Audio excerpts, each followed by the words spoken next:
My name is Olivia Thompson. As the head nurse at Massachusetts General Brigham Hospital, I dedicate my days to patient care. I'm now 8 months pregnant.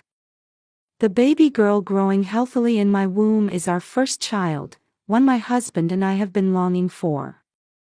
The hospital staff tell me that my protruding belly suits my 5 feet 7 inches frame perfectly. At every prenatal checkup, I've been told everything is progressing normally, and I've been able to maintain a peaceful state of mind despite my large belly. But today is different. It's my sister Amber's wedding day. It's a special occasion where I'll see family members I usually only meet a few times a year. At the same time, it's a day that weighs heavily on my heart. "Olivia, we should get going," Michael, my husband, calls out gently. He works as a software engineer at a major IT company. Though mild-mannered, he shows unwavering strength when it comes to protecting his family. We've been married for 3 years, and I take pride in our relationship, which is built on mutual understanding and support. He's also one of the few family members who takes pride in my profession. As I make my final preparations in front of the mirror, I find myself thinking back to 10 years ago. While my mother strongly urged me to go to medical school, I chose to become a nurse. "Why would you throw away the chance to become a doctor?" my mother raged. She even said I was wasting my intelligence. But I had my reasons. I wanted to be closer to patients, providing direct care. I've never regretted that decision. In fact, through my daily work, I feel more certain than ever that I made the right choice. However, I never imagined that this choice would create such a deep rift with my family. Especially my mother Patricia and sister Amber, who began referring to me as the family disgrace. They judge me as being too proud. My mother is the president of Wells Real Estate, a leading local real estate company. Her hair and makeup are always perfect, and she wears only high-end brands. She wields considerable influence in both church and social circles, always drawing attention wherever she goes. For such a mother, having her eldest daughter become just a nurse must have been a significant blow. Mother's favorite saying is, "Appearance is everything." She demanded this strictly from her family as well.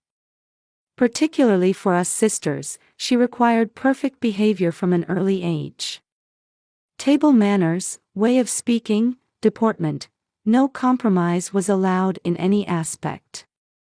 These teachings have taken deep root in my sister Amber. Amber works in sales at Mother's company while also being an Instagram influencer with 500,000 followers. With her model-like figure and cutting-edge appearance, she's living the life mother always expected. Today, she's marrying James Wilson, an investment analyst at Goldman Sachs. James comes from a prestigious Boston family, and while ambitious, I hear he's a person of strong moral character. At just 29, he's already highly regarded in the investment industry. For Amber, he's truly an ideal marriage partner. Mother is also overjoyed about this marriage. Recently, Amber has become obsessed with portraying a perfect family image on social media. Family dinners at expensive restaurants, yacht vacation trips, glamorous Christmas party photos. While our relationship appears close in photos, we actually only see each other at family events a few times a year. Even then, Mother dotes on Amber while treating me as if I don't exist. When the wedding invitation arrived, I honestly hesitated about attending. However, I felt I should be there as a sister, as family. Michael also encouraged me, saying, "Let's go together." Michael parked the car. Before us stood the magnificent building of the Ritz-Carlton Boston, the wedding venue. In the chilly autumn air, I placed my hand on my large belly. I could feel the baby moving slightly. Hoping for a peaceful day, we headed toward the hotel entrance. As I stepped into the grand ballroom of the Ritz-Carlton Boston, I caught my breath. The white and gold decorations sparkled brilliantly in the morning light. Crystal chandeliers hung gracefully from the ceiling, scattering light like a starry sky, while fresh flower arrangements adorned the walls, releasing the sweet fragrance of freesias. The tables were perfectly set with selected linens and cutlery, each place setting resembling a work of art. Before entering the venue, I hesitated for a moment. Michael gently squeezed my hand and gave a small nod. In the car earlier, he had repeatedly told me, "If you feel unwell, just let me know right away." But I couldn't ruin my sister's special day. I took a deep breath and straightened my back. It was 11 a.m., 1 hour before the ceremony. While staff bustled around making final checks, many guests had already begun gathering. I noticed prominent local figures from Mother's Circle, real estate industry leaders, and even attendees from my hospital. With 300 invited guests, the venue was gradually coming alive. The sight of women in cocktail dresses created a colorful scene like a flower garden. The bridesmaids in Vera Wang dresses were talking quietly in a corner of the venue. They seemed to avoid eye contact whenever they saw me. They probably feared that having an 8-month pregnant sister would spoil the atmosphere of this perfect wedding. In one corner of the venue stood a pure white 3-tier wedding cake. Sugar flowers crafted with delicate skill decorated it like a real bouquet. Pearl-like sugar beads were scattered across the entire cake, with a handmade cake topper gleaming at the top. Around the cake, several guests were already taking photos with their smartphones. As expected of an Instagram influencer's wedding, photography was happening everywhere. I couldn't help but smile wryly. Amber's posts would surely be filled with hashtags. Hashtag perfect wedding, hashtag dream bride. I could imagine such tags lined up. At the venue entrance, young employees from Mother's real estate company were helping with reception. Their movements were refined, and I was impressed by how well they reflected Mother's training. Then I suddenly realized I hadn't checked where I would be seated. I looked around the venue and called out to Mother. In her perfect hair and makeup, wearing a custom Oscar de la Renta beige silk dress, she embodied the image of a successful businesswoman. The Cartier necklace gleaming at her throat spoke of her status. "Where is my seat?" Mother glanced at me and gave me an icy look. It was the same look she had given me 10 years ago when I told her I was becoming a nurse. "You don't have a seat. Please carry the cake." At those words, I couldn't believe my ears. The atmosphere in the venue suddenly felt heavy. But my belly. As I tried to continue speaking, Amber interrupted.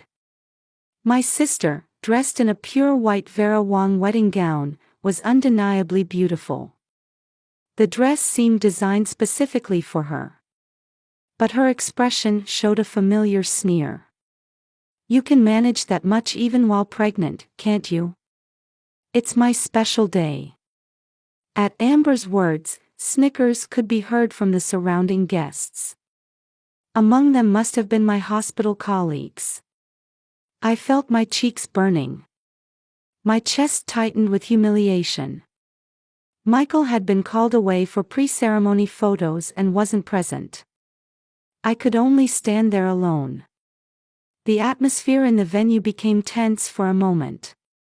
Usually, I could maintain professional composure in such situations. Whether dealing with severe trauma patients in the ER or attending difficult deliveries, I can control my emotions. But today was different. The heartless words from my family were cutting deep into my heart. Still, I began walking toward the cake, carefully taking each step while carrying my large belly. What would normally be an insignificant distance felt extraordinarily long today. The cake was on a stainless steel cart, but I could see it would require considerable strength to move. All around the venue, smartphone cameras were pointed at me. Surely this humiliating moment would be uploaded to social media too. But perhaps this was part of my sister's perfect wedding. Olivia, that's... I heard a concerned voice. Turning around, I saw Dr. Sarah Walker from the hospital wearing an anxious expression. As my obstetrician, she had been handling my prenatal care. In her eyes, I could see the warning of a medical professional. But that warning came too late. The moment I reached for the cake cart, a sharp pain shot through my lower abdomen. The pain was unlike anything I had experienced before. My face contorted involuntarily. Then in the next moment, I felt warm liquid spreading around my feet. I was stunned as I felt my maternity dress getting wet. I stood frozen in place as the venue fell silent around me. I could see the color drain from Mother's face. Her expression froze beneath her perfect makeup. "It's my wedding. Don't ruin it."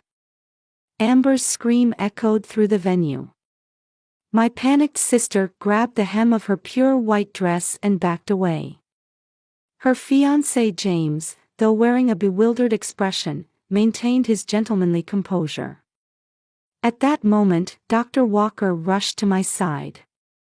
The sharp sound of her heels striking the floor echoed through the silent venue.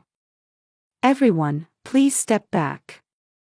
I'm an obstetrician." Her calm voice and professional demeanor quieted the murmuring venue once again. "Olivia, it's going to be all right. I'm calling an ambulance now. We'll take care of you until then." Following Dr. Walker's words, other medical staff present at the venue gathered around. Nurses, residents, and another obstetrician too. My usual colleagues were now caring for me as their patient. I felt proud of their efficient handling of the situation. Mother and Amber were in a state of panic. How could this, my perfect wedding? Amber was distraught, clinging to her fiancé James. Mother was desperately trying to explain something to the venue staff, but her voice was trembling. Her hand clutching her high-end brand clutch bag was shaking minutely. And as if to document this situation, many guests began taking photos with their smartphones. With each flash, this event was being permanently recorded. Surely these scenes would be uploaded to social media soon, as an unexpected ending to a wedding that sought too much perfection. "The ambulance will arrive in 5 minutes." I heard someone announce. I let out a deep sigh. To think I would become the center of attention at my sister's wedding in such a way. But strangely, the feeling of humiliation from earlier had vanished. Instead, what I felt was a readiness to face this unexpected delivery and deep gratitude toward my medical professional colleagues. "Olivia, just a little longer. The baby will wait." Dr. Walker squeezed my hand. That warmth gradually calmed my anxious heart. The wedding might have been ruined. But a new life was waiting for us. Perhaps that was a more precious event than any wedding. While waiting for Michael to arrive, I took deep breaths surrounded by my colleagues. The voices of Mother and Amber faded away. Instead, I focused my consciousness on the baby's heartbeat in my womb. In the hospital bed, I was holding my newborn daughter. It was 12 hours later. I couldn't believe my eyes at the smartphone screen Michael held out. The silence in the hospital room suddenly turned into heavy air. "I think you should see this too." The screen displayed videos capturing the events at the wedding. Instagram, TikTok, Facebook, the same footage was being shared across all platforms. Mother and Amber's cold attitude, the moment I tried to move the heavy cake, and even the moment my water broke. Everything was clearly recorded. The venue's luxurious decorations ironically highlighted their cruelty. The first to go viral was a TikTok post by a young employee who had attended the wedding. The 60-second video began with Mother's cold voice saying, "You don't have a seat." It continued to capture Amber's sneering expression and the moment my face contorted in pain. Particularly striking was how the medical staff responded immediately. Their professional actions created a stark contrast with Mother and Amber's inhumane attitude. "The view count is..." Michael nodded. In just 24 hours, it had recorded over 500,000 views on TikTok, 300,000 on Instagram, and more than 200,000 on Facebook, with waves of anger swirling across each platform. The response from medical professionals was particularly intense. The social media manager for the American Nurses Association issued a statement on their official account, strongly condemning the lack of respect for healthcare workers and consideration for pregnant women as unacceptable in modern society. Support continued to pour in from hospitals and clinics across the country. The social media accounts of Mother's company, Wells Real Estate, were hit by a storm of criticism. Posts that normally received dozens of comments suddenly swelled to thousands. The company's PR team was overwhelmed, eventually forcing them to disable comments on all social media accounts. The impact on Amber was even more devastating.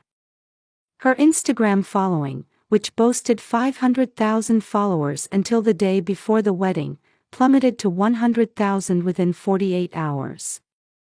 Her posts showcasing her luxurious lifestyle were flooded with sarcastic and condemning comments.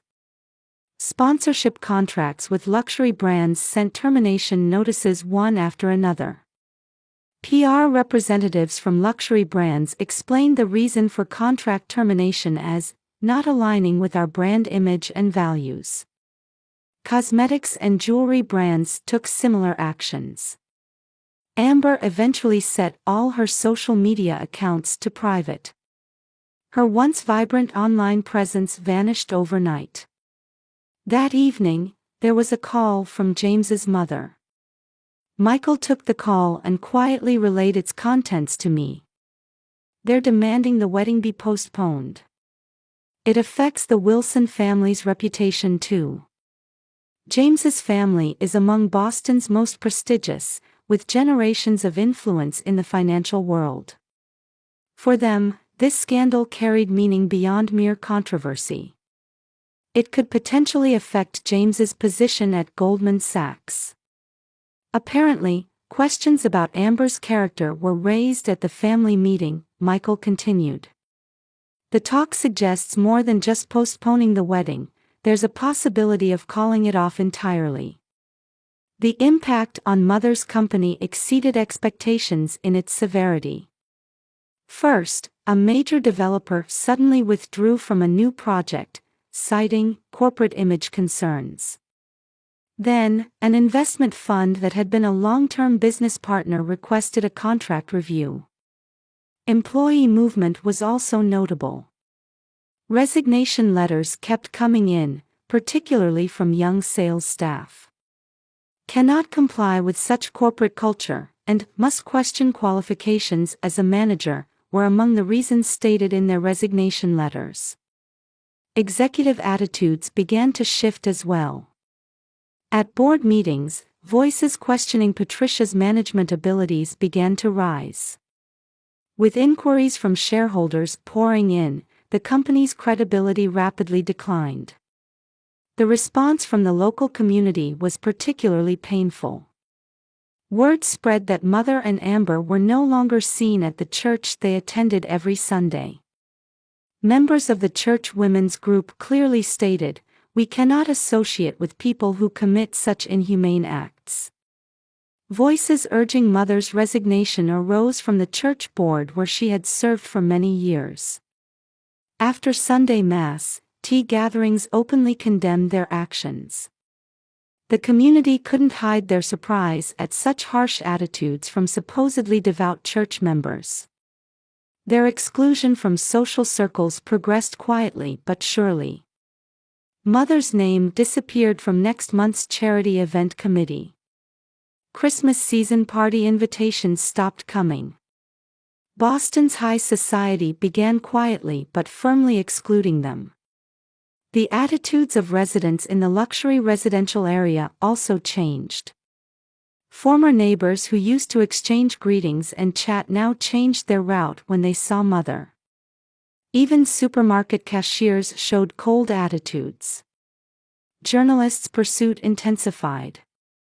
Local media continued reporting on this incident daily. Mother and Amber were reportedly confined to their homes.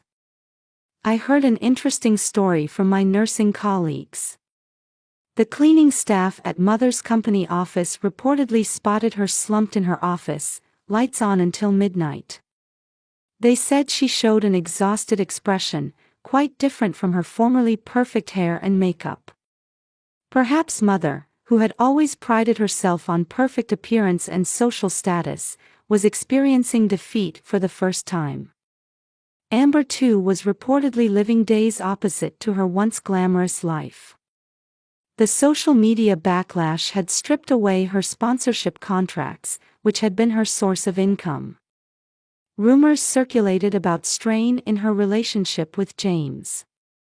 Her Instagram, which had been updated daily, suddenly fell silent.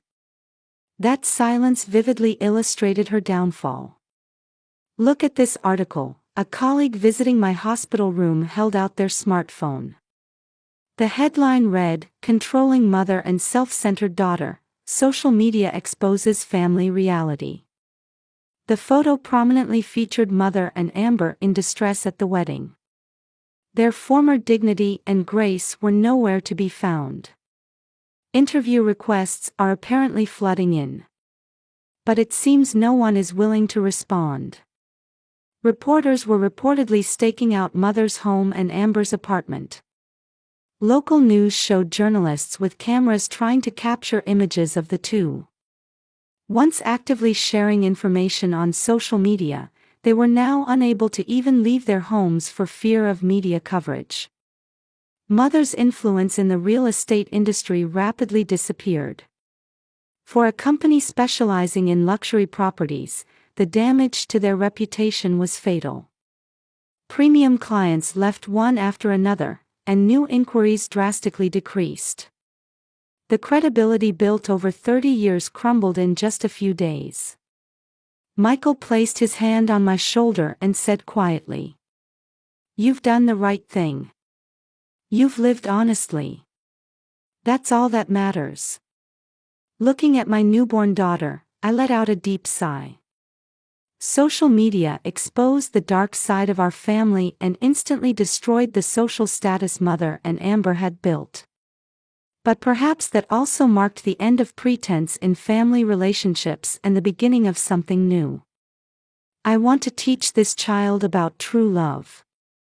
Outside the window, autumn twilight was deepening. The setting sun gently illuminated my daughter's sleeping face. This child surely won't need the false values of my mother and sister.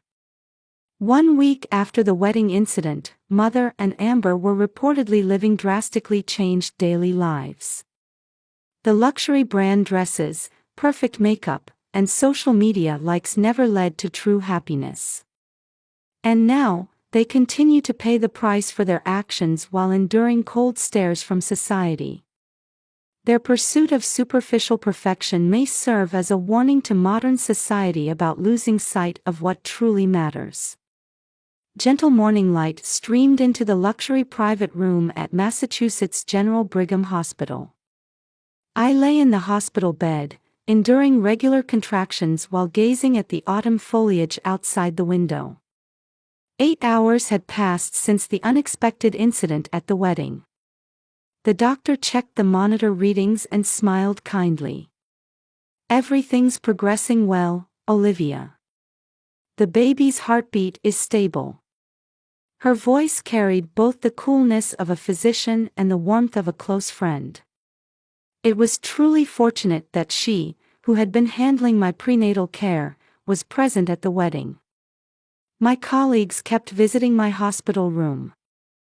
Nurses finishing their night shifts, residents, and midwives. Usually, I'm in the position of giving instructions, but now I'm the one receiving their care.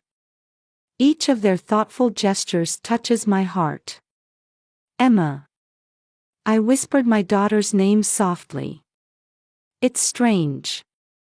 The wedding was ruined, and I've broken ties with my family, but I'm so happy.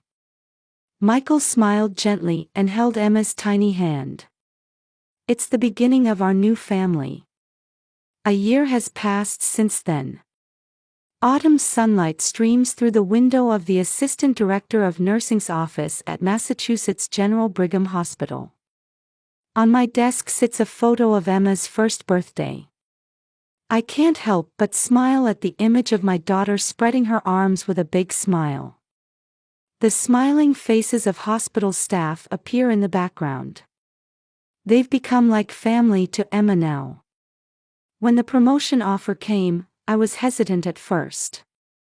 Balancing childcare and work after giving birth was more challenging than I had imagined, and I wasn't sure if I had the capacity to take on new responsibilities.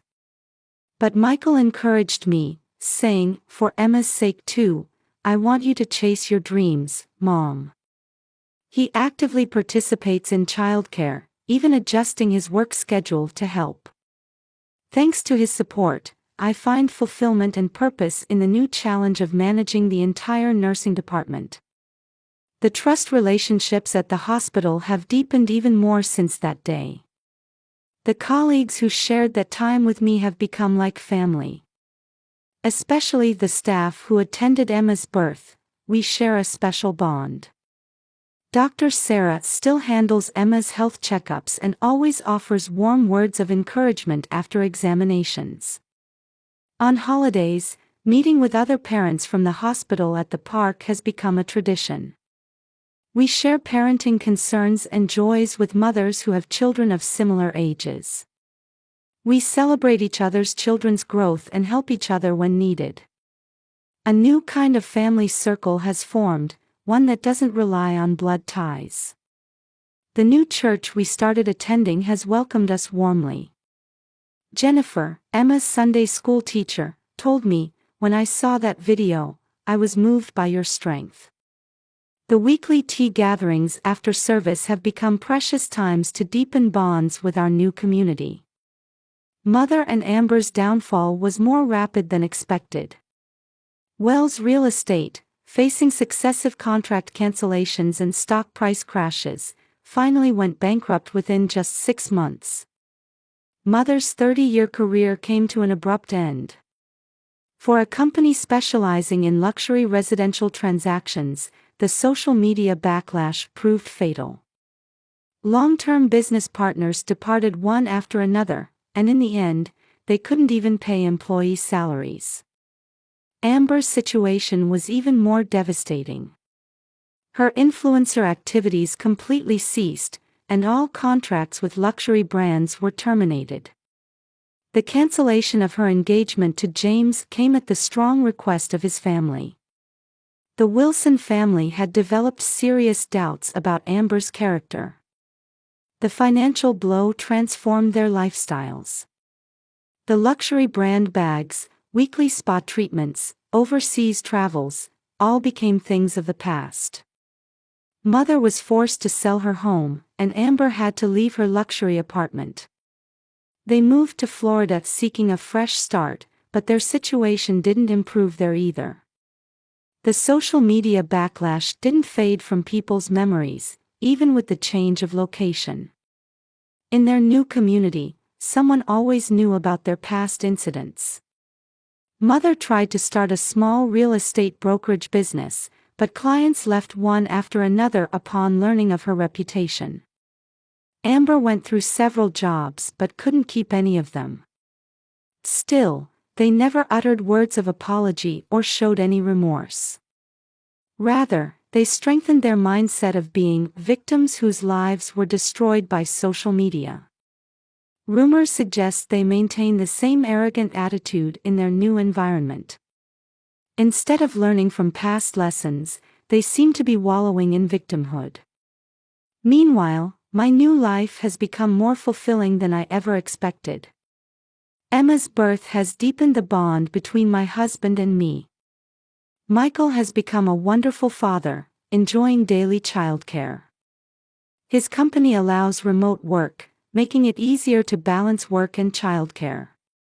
At the hospital, my staff dedicatedly support me. Many of them know about the wedding incident.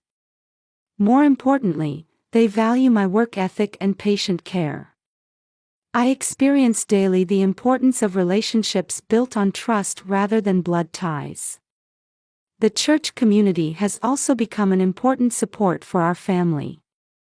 Emma plays with children her age in Sunday school, and we found friends to share parenting concerns with.